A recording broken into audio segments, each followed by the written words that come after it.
कल जिस तरह से विपक्ष का नेता बोल रहे थे, जिस भाषा में वो बात कर रहे थे, वो भाषा राजनीति के लिए ठीक नहीं है। इतना एक सीनियर व्यक्ति जिस तरह से मुख्यमंत्री जी के लिए बोल रहा था, किसी भी मंच पे आ जाए, मेरे से बहस कर ले, आपसे क्या बहस कर ले, आप तो झूठ बोलते हो, झूठ के ऊपर बहस होती है। आपको कितनी बार तो मुख्यमंत्री जी ने विधानसभा में उनको निरुत्तर कर दिया, वो जवाब नहीं दे पाए मुख्यमंत्री जी की किसी भी बात का। ये जो बीजेपी के नेताओं की तकलीफ चालू हुई है और जो फ्रस्ट्रेशन शो हो रही है बीजेपी में, उसका कारण एक ही है कि बीजेपी तीनों उपचुनाव हार रही है। राजस्थान का अच्छा बजट, राजस्थान की सरकार की लोकप्रियता, राजस्थान की सरकार के खिलाफ ये जो षड्यंत्र कर रहे हैं दिल्ली में, उससे जनता में आक्रोश जो देखने को मिल रहा है, उससे बीजेपी इन चुनावों को प्रभावित करने के लिए बेफिजूल की बातें कर रही है। बीजेपी को जवाब देना चाहिए 300 किसानों की मौत के लिए, बीजेपी को जवाब देना चाहिए पेट्रोल डीजल और गैस की महंगाई के लिए, गैस सिलेंडर की महंगाई के लिए। उस पर कोई जवाब नहीं दे रहे। मुझसे बहस कर लो, आपसे क्या बहस कर लो, जनता बहस कर रही है, किसान बहस कर रहा है, उसे करो ना आप।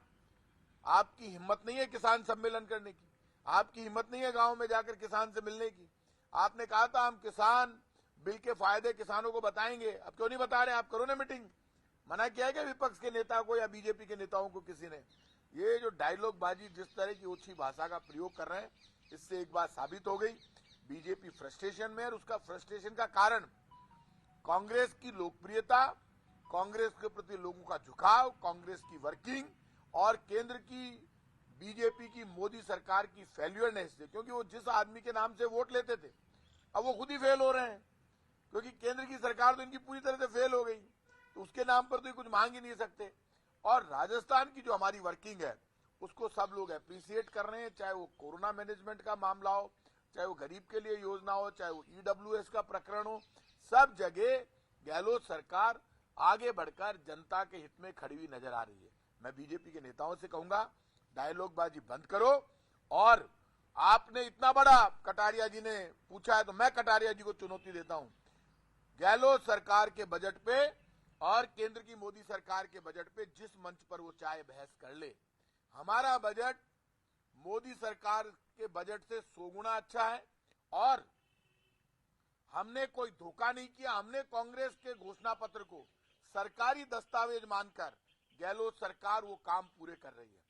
मोदी सरकार ने जो घोषणा पत्र में वादे किए थे, उनके विपरीत लोगों पर पत्थर फेंक रही है, चाहे वो किसान पर बिल लाकर पत्थर फेंक रही हो और पूंजीपतियों के 7.5 लाख करोड़ के कर्जे माफ करके पत्थर फेंक रही हो। पूंजीपतियों की चिंता मोदी सरकार को है, आम आदमी की चिंता नहीं है। पेट्रोल डीजल गैस सिलेंडर की महंगाई कम करने का नारा दिया था, आजादी के बाद पहली बार इतना महंगा पेट्रोल डीजल और गैस सिलेंडर हुआ है। इसलिए तुलना करनी है, काम पर कर लो, बजट पर कर लो।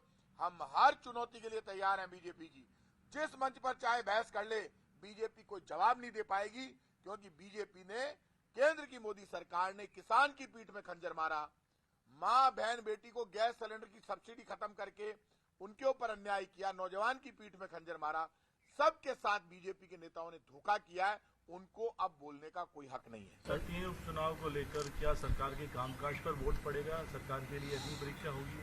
गहलोत सरकार की गुड गवर्नेंस, गहलोत सरकार का कोरोना का मैनेजमेंट, ये सब, और राजस्थान की जनता पे हमें भरोसा है कि वो केंद्र सरकार, केंद्र की मोदी सरकार के घुटने टिकाकर देश को बचाने के लिए, देश के जवान को बचाने के लिए, केंद्र की मोदी सरकार को, जनता के साथ जो उसने धोखा किया मोदी सरकार ने, उस मोदी सरकार के धोखे का जवाब देने के लिए मोदी सरकार जनता के हित में वापस खड़े होकर अपने वादे पूरे करे। उसके लिए जरूरी है कि राजस्थान में बीजेपी को हराएंगे तो किसान की मांग मंजूर होगी, गैस सिलेंडर सस्ता होगा, पेट्रोल डीजल पे केंद्र सरकार को हार माननी पड़ेगी। और इनको हराओगे तो 300 किसानों की मौत के बाद जो परिवार परेशान है, दुखी है, रो रहा है, वो दुआ देगा राजस्थान की जनता को।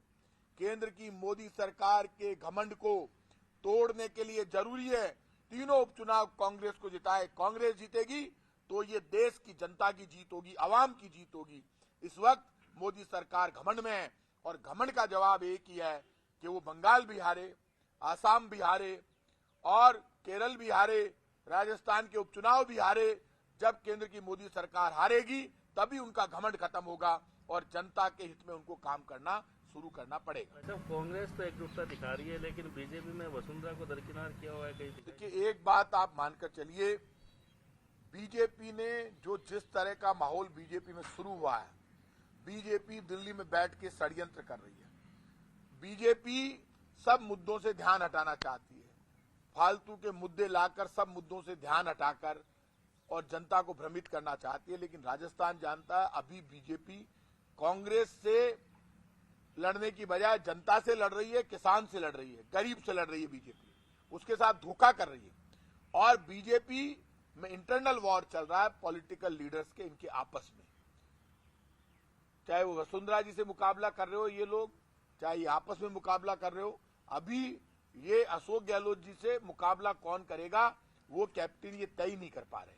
इसलिए मानकर चलिए, इनके पास अभी लीडरशिप इनकी तय नहीं कर पा रही। मुझे भरोसा है राजस्थान में लोग कांग्रेस की तरफ देख रहे हैं।